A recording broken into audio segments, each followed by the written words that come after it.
Hey guys, welcome back to my channel. So in today's video, I'm going to be discussing a question that I received from an Instagram friend. If you don't follow me on Instagram, I'm going to leave my link down below, so you can just click that and follow me.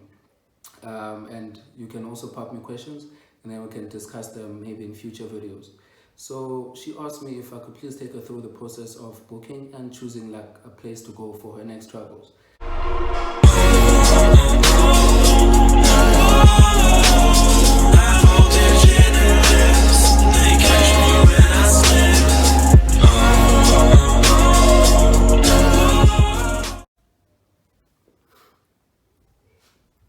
So some of the things that I'm going to be talking about today will kind of link back to some of the things that I discussed on my previous video. So if you didn't see that, I'm going to leave a link up here, so you can just click on that and watch that. That video I was discussing 5 tips to save you money on your travels. So yeah, some of the things will link back, but just stay with me. So the first thing that I look at when I'm choosing a travel destination or location is the activities that are offered in that place. So as mentioned in my previous video, like I would rather spend more money on doing activities, getting some adventure done, than to spend money on like accommodation. So for me, the most important thing about actually taking a break, having a weekend out, or going on vacation or holiday is the actual activities itself. So like what I do first, I look at what activities are in a certain place.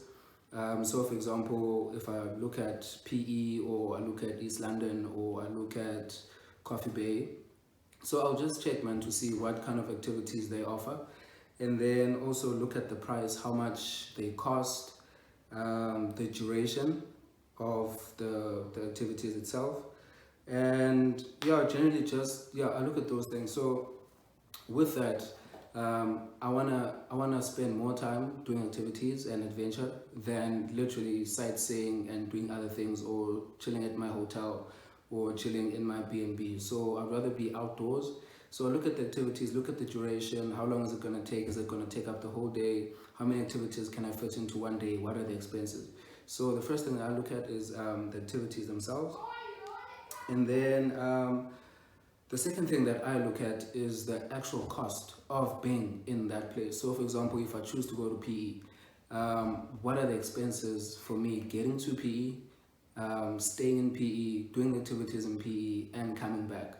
So most people don't look at, or they don't actually consider that. So I mean, expenses include like petrol costs if you're going to be driving there. So how much fuel are you going to use going there? The actual accommodation that you're going to be staying in, how much do the activities cost, and I mean, what does it cost for you to be there? So besides just getting there now, so when you're around there, how far are the activities apart? Are you going to have to drive 50 k's from the one activity to the next, or are they all in like the same place? If you need to grab something to eat, are there restaurants near? Is there some place where you can actually buy something that is nearby to where you actually are? So those things matter a lot. I mean, if you have to drive to PE, for example, go to one activity and then the next one is 30 k's away, you drive 30 k's, and then for you to get something to eat, you have to drive another 20 k's, 10 k's. I mean, that adds to the cost of the petrol, which then influences the cost of what the trip will cost you at the end of the day. So I also look at that, like the actual physical cost of being there and doing what I need to do. And then I also look at the rules and regulations. These are very important, and I mean, in our business, we've actually come across this so many times where guests have violated rules and regulations. And I mean, it's so easy sometimes to not read over what the rules are, but these are very important, and they can actually determine whether you have a good trip or a bad trip. So always be mindful of what the rules and regulations are of, first, the accommodation facility that you chose to stay in, and also the activities that you're going to be doing. So for example, if you're going with friends and like you know that you guys want to get there, have a braai, listen to music, have a good time, Read the rules. Read what the rules and regulations of the accommodation say. So if they say no partying is allowed, no music after 10, no alcohol in the premises, like if you violate those rules, you can literally be kicked out of the premises. So you need to read those, understand them, and then choose if you want to be there or not.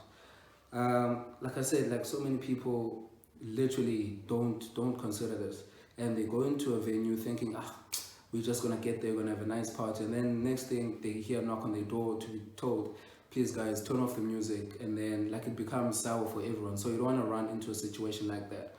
Also, there are rules to the activities that you do as well.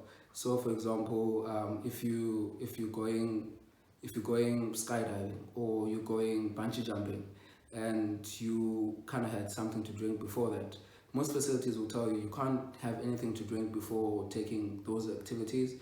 So also be mindful of that, because you might actually be denied that opportunity to do that activity, and sometimes it's non-refundable. So you need to be mindful of the rules and regulations. And then the fourth thing that I look at is privacy. This also goes a long way to determine for me if I'm going to go to a certain place or not, because most of the times I'm traveling with my partner. So I mean, at the end of the day, when we're so tired, we've done all the activities, we're feeling good, love is in the air, we've got all the energy, we want to go back to a place where we know we've got a bit of privacy, just to be by ourselves, probably get intimate or whatever. Like if you're going to be doing that, you don't want neighbors coming to knock on your doors, you don't want people saying you're disturbing them. So privacy for me is very important. You want a place that is actually secluded, you want a place that is not going to be in the way of any other people that are in the same resort or same B&B or same campsite as you. So you want to be able to move freely around. If you want to go skinny dipping at midnight, you want to be able to do that. Because I mean, sometimes you want to try things that I haven't done before. So if you've got limitations, that might actually determine if you stay there, you enjoy it, or you don't. So privacy for me is very important. And definitely comes as one of the things that I look at before choosing a place to go. And then the fifth one, which I think 90% of the trips that I've been to, I've actually used this specific technique, which is basically my Instagram. So I would go on Instagram, if I want to go to, let's say for example, I want to go to East London, I would go on Instagram, go to the search and search hashtags that have got to do with East London. So Eastern Cape travel, Eastern Cape tourism, East London travel. Search through the pictures on the hashtag and the location, and just see what other people have been doing in East London, have done in East London, and what East London has to offer. Like I say, I use this like all the time, and what I really like about this one is that you get to read people's experiences of certain places. So if someone went quad biking in East London, and you see a picture of them quad biking in East London, you can actually read what they said. They share experiences about the activity itself, the people, the venue, and how the actual trail was. So you get to learn so much more about that specific thing. You get reviews, so if it's a good review, you're most likely to do it. If it's a bad review, you know you've been cautioned, and maybe you are able to change a few things about that. So yeah, go on Instagram, search on the location, search East London, search nearby places in East London, search the coast of East London. I love being on the coastal side of things, so I would search on the map East London, and then just look what other locations near East London in the coast. So your Quinta, Gwelecha, Morgan Bay, look at that and then just see what they have to offer. And then last but not least, so I'm always giving us this bonus, Eastern Cape Travel. I'll leave the link down below. So they're a company that does all travel related stuff, especially in the Eastern Cape. So if you're looking to do adventures, activities, looking for accommodation, coming with family, coming with friends, don't know what to do, contact them. I'll leave the email address and the link to their website and their Instagram pages, so you can follow them, you can DM them, you can WhatsApp them, you can literally do anything, send them an email. Let them know when you're coming through, what you plan to do, who you're coming with, how long you're staying, and they will definitely sort you out. So yeah guys, thank you so much for tuning in again. If you haven't subscribed, please click on the subscribe button, and then also just click on the bell to make sure that you're notified every time that I put a video out. Thanks for having me. Cheers.